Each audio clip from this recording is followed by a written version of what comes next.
Olá, meus queridos amigos e amigas, bem-vindos a mais um vídeo do nosso canal aqui do YouTube.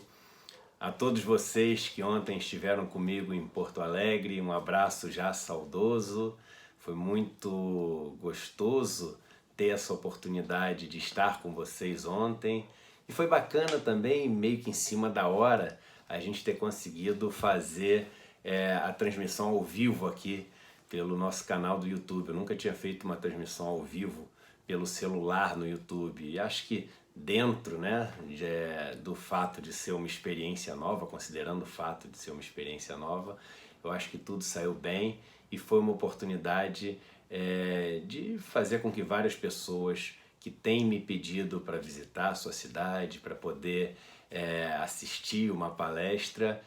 poderem, mesmo que virtualmente, participar desse encontro de ontem. Claro que quem me conhece sabe que eu gosto dessa proximidade física, do olhar, do aperto de mão, do abraço, mas enquanto a gente ainda não tem essa possibilidade, eu acho que a gente ter esse encontro virtual ontem, a possibilidade de todos participarmos desse bate-papo, seja presencialmente ou virtualmente, foi muito especial. Bem, muitas pessoas têm me pedido para me posicionar em relação a essa questão da lei do abuso de autoridade, que foi aprovada, né, no Congresso e está agora na mesa do presidente para ser ou sancionada ou vetada. E antes de entrar nesse assunto, né, eu volto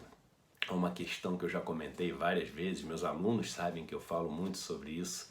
no meu curso de Economia Comportamental, que é uma postura que eu tenho na vida hoje em dia de não ter que ter opinião formada sobre tudo e muito menos sobre assuntos importantes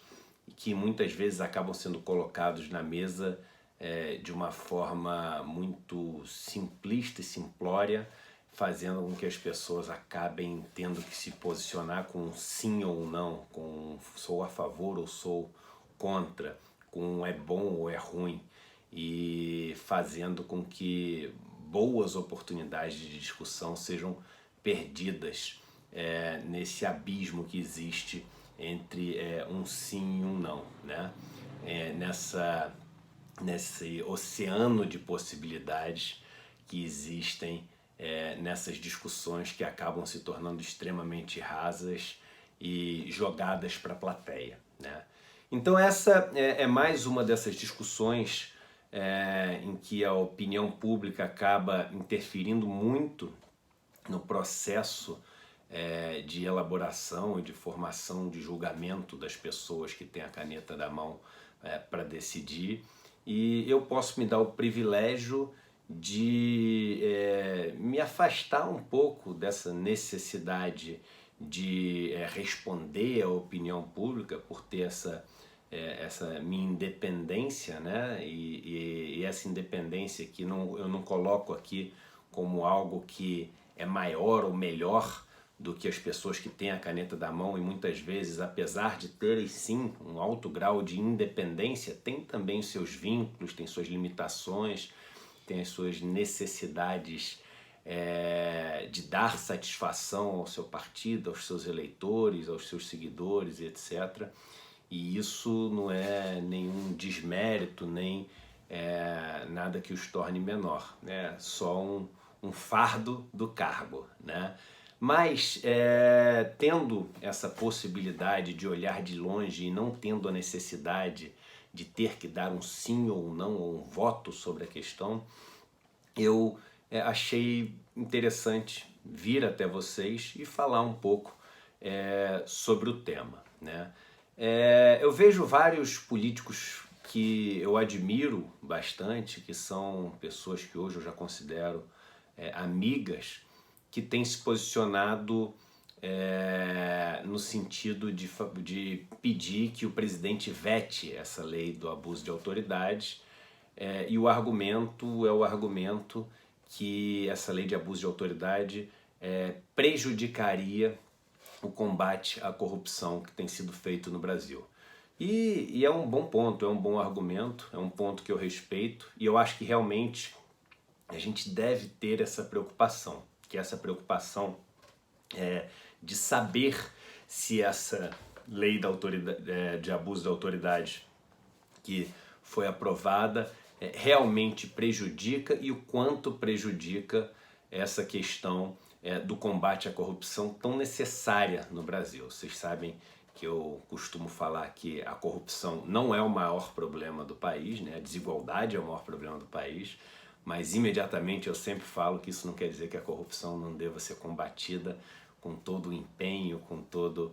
toda a nossa capacidade, porque é algo absolutamente condenável, lastimável e que atrapalha um dos maiores motores que a gente tem de desenvolvimento, que é a questão do exemplo, né? Mas eu tenho lido nos últimos dias pontos importantes e que eu queria colocar aqui não de uma forma conclusiva, mas de uma forma a sofisticar um pouco mais o debate do que essa solução simples de dizer sim ou não veto, ou não veta, a favor ou contra. E muitas vezes é compreensível que a opinião pública esteja mais pendendo para o lado de ser contra essa lei de abuso de autoridade, porque existe uma revolta legítima, natural e fundamentada em relação aos maus políticos, maus empresários e as pessoas que fazem mau uso do cargo e das verbas que passam por eles, e com isso as pessoas têm medo que essa lei acabe refletindo numa ainda maior impunidade no nosso país. Mas tem pontos interessantes, né, que devem ser levados em consideração e que eu queria trazer para os meus amigos políticos e para as pessoas que também assistem aqui o canal e debatem esse tema. E um dos pontos principais que me levou a gravar esse vídeo foi um artigo escrito pelos amigos Frei Davi e pelo Hélio Santos, que falam sobre como essa lei, e aí eu gosto até do termo que eles usam, sem querer, ou seja, claramente não foi essa a intenção, né, quando foi criada essa lei, mas acabaria também, de certa forma, dando uma proteção maior aos negros do país e a outros grupos que sofrem muito com essa questão do abuso de autoridade, como as prostitutas, os homossexuais e vários outros grupos que hoje em dia são claramente prejudicados pelo nosso sistema de justiça, pelas nossas forças policiais, pelos grupos que têm a capacidade de exercer a autoridade ou exercer o poder no seu dia a dia. Então, o Frei Davi termina o artigo dele, um artigo que foi publicado no Globo, ele termina escrevendo o seguinte: está na mesa do presidente Bolsonaro para promulgação, até 5 de setembro, uma das leis que mais beneficiarão o povo negro. O direito penal brasileiro sempre puniu abusivamente mais os negros, pobres e prostitutas do que os brancos, ricos e com vida escondida. Esta é uma das poucas vezes em que, na briga entre os grandes, acabam fazendo uma lei que, sem querer, e eu achei genial isso, ou seja, os brancos ricos, a elite está ali brigando, querendo um se defender, se proteger, etc. Fizeram uma coisa que, sem querer, irá beneficiar largamente a juventude negra, vítima em alto grau do abuso das autoridades em geral e das autoridades policiais em especial. Existem outros posicionamentos, né, a favor da lei e que vêm de lugares importantes da sociedade, como, por exemplo, o Conselho Federal da OAB, que diz reconhecer o trabalho realizado pelo Congresso Nacional, que trouxe como resultado um projeto equilibrado, que inclui tema importante para a advocacia e para a garantia do direito de defesa do cidadão, que é a criminalização da violação das prerrogativas do advogado. E aí ela fala uma coisa importante no parágrafo seguinte: os grandes avanços obtidos nos últimos tempos no combate à corrupção não serão atingidos pela nova lei que pune o abuso de autoridade, até pelo fato de que tal análise será feita pelo Ministério Público e julgada por um integrante do próprio Poder Judiciário. Isso é o comunicado oficial do Conselho Federal da Ordem dos Advogados do Brasil, da OAB. Eu não sou advogado, e talvez não tenha me debruçado o suficiente nos detalhes da lei para ter a melhor opinião que eu poderia ter tecnicamente sobre o tema. Voltando a lembrar que esta melhor opinião técnica não é possivelmente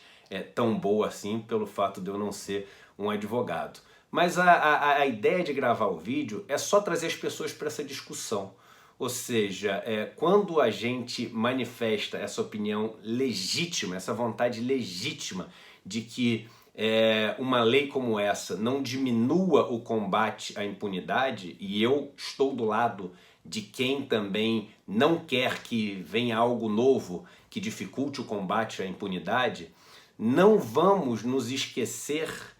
de temas importantes como esse levantado pelo Frei Davi e pelo Hélio Santos. Não vamos esquecer de ouvir o que dizem nossos irmãos negros, o que dizem as minorias do país que sofrem esse abuso de autoridade também. O que isso quer dizer? Que a gente não tem que ser nem a favor nem contra? Não. Que a gente deve buscar um caminho onde a autoridade possa ser exercida para combater de uma forma dura, enfática e eficaz a corrupção, mas que isso não signifique uma carta branca para as pessoas que há séculos no Brasil sofrem na pele efetivamente uma dor física desse abuso da autoridade, que continuem a sofrer. Talvez uma solução que consiga enxergar esse abuso de autoridade que comete injustiças enormes e enderece esse abuso de autoridade e, ao mesmo tempo, não abre espaço para que a impunidade seja maior e que aqueles que cometem os seus erros tenham uma defesa a mais, né? Que eles possam postergar ainda mais o seu processo de fugir da letra da lei aqui no país. Então, talvez esse seja um vídeo para trazer mais questionamentos do que respostas. Voltaire já falava isso, que às vezes as perguntas são mais importantes do que as respostas. Na verdade, Voltaire falava que as perguntas sempre são mais importantes do que as respostas. Mário Quintana, nosso poeta, falava que não existem respostas certas, existem perguntas certas. E eu acho que a pergunta certa a se fazer é: como fazer com que as pessoas que efetivamente sofrem esse abuso da autoridade, não as que são ricas, protegidas já por ter dinheiro para pagar grandes advogados e usar o sistema de justiça a seu favor, mas aquelas que simplesmente não têm nada do seu lado e sofrem hoje esse abuso de autoridade na pele, como defendê-las, sem ao mesmo tempo abrir